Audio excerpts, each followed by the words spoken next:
In the latest Quinnipiac poll, former Vice President Joe Biden is back in the lead with 24%. This is a national poll. Also a surprise jump to the second spot by South Bend, Indiana Mayor Pete Buttigieg. Former New York City Mayor Michael Bloomberg is tied for fifth place at 3%. Joining us right now is Lanhee Chen. He is the Hoover Institution Research Fellow. Also Barney Frank, former congressman and CNBC contributor.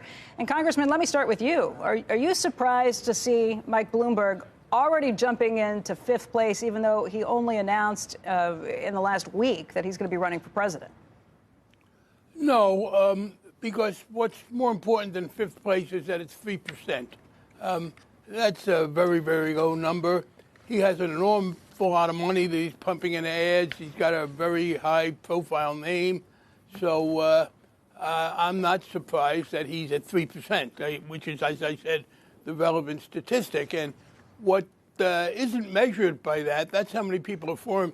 I believe if you were to measure negatives, he would have by far the biggest negative. There's a great deal in Mike Bloomberg's record that is a real problem for very many Democratic voters. I'm personally well aware of his opposition to financial reform. In 2006, he was calling for even more deregulation just before the crisis, and he opposed almost any serious regulation. He has a record of raising money for Tom DeLay. So, no, with all his money and his celebrity, 3% isn't a very impressive number. You don't think that he's going to be able to survive the Democratic primary? Oh, no. I think, as I said, there's even more negative about him. More of that will come out. I do think the most interesting statistic there is take the two candidates who have been talking about being more aimed at beating Trump and more cognizant of the political constraints that exist on very far-reaching measures. That's the Joe Biden and Pete Buttigieg. Yeah. They together have many, many more votes than Elizabeth Warren and Bernie Sanders. I mean, that's really the way it is broken. And then if you throw in the others like Amy Klobuchar and even Bloomberg, I think the interesting point now is that the view that says it's important for us to beat Trump, and to do that, we have to avoid things that are likely to alienate people, like Medicare for all, which I agree is a problem. And I think that's a sign, maybe after Obama's speech, that a consensus is emerging, or at least a strong majority on the Democratic side for electability, still with a very liberal program. Congress, interesting. Congressman, do you think the Democrats are that? I don't want to say Democrats. You think that people, frankly, are as rational as you're considering? The reason I say that is people who are diehard Bernie fans or diehard Elizabeth Warren fans, it's not clear to me that they then just turn around and say, well, actually, even though I really like that situation, I'm so desperate to get rid of Trump that I'm willing to move over to somebody. No, you're right. But the point is not what the diehards think, but how many there are. Just look at those numbers.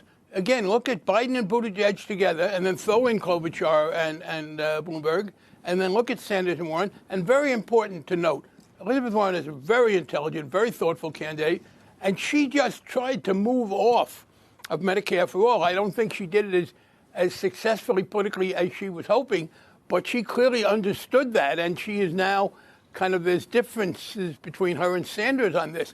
So, yeah, I do think that a majority of those who will vote on the Democratic side, look, here's the issue. Usually the most ideologically motivated are more likely to vote in primaries. But in this case, anti-Trump feeling is so strong among Democrats, I think for very good reason, that it becomes an equal turnout driver with the usual positive, we must make enormous changes. Lanhee, what do you think about this? Because there does seem to be a battle for the soul of the Democratic Party. Yeah, I do think that's the case. I think there's still a lot of appeal to some of these far-left progressive policies that folks like Elizabeth Warren and Bernie Sanders are espousing. But I think what you're seeing is that people are waking up to the fact that what Elizabeth Warren is saying, for example, about Medicare for all, as the congressman said, it simply won't fly in a general election. Beyond that, I just don't think it's what people want personally. The interesting dynamic with Bloomberg will be once his advertising starts to take hold, once people start to see some of his liberal bona fides around gun control, around environmental regulation, around climate change. I think his numbers will improve. I think it's inevitable that when you spend that much money and you're advertising in so many places and you're the only candidate really at this point who has the financial wherewithal to play in all of these states that are going to be competing in the Super Tuesday primaries, which don't happen until next March, but still are going to be an important part of the process, I think Bloomberg is going to be a factor in this race, no doubt about it. In terms of being a factor in this race, in terms of pulling the party to the center, or in terms of actually being a candidate that could emerge with the Democratic nomination? Well, I think, first of all, inevitably, what his money and what his involvement in the race will mean is it will return the throwaway to the party back toward the center in this race. I don't think it's the case that he's going to pull things to the left. Now, in terms of whether he can actually win the nomination, it's an unprecedented strategy to say I'm going to avoid Iowa, New Hampshire, Nevada, and South Carolina, those first 4 states, and opt really to compete in a series of states that don't go until March. It's an unproven strategy. But frankly, if you're Mike Bloomberg, it's the only strategy that works, given that he hasn't invested the time. Pete Buttigieg, the reason his numbers are where they are in Iowa, for example, where he's leading according to a lot of recent polls, is because he's had the time and energy to put in there. Bloomberg just doesn't have that luxury. So I think he could compete. I don't see him being the nominee at the end of the day, but I think he will compete, and I think he will end up changing the dynamic in the primary as we move into those Super Tuesday states come early March. All right, Congressman Frank, we appreciate your time. Lanhee, we appreciate yours.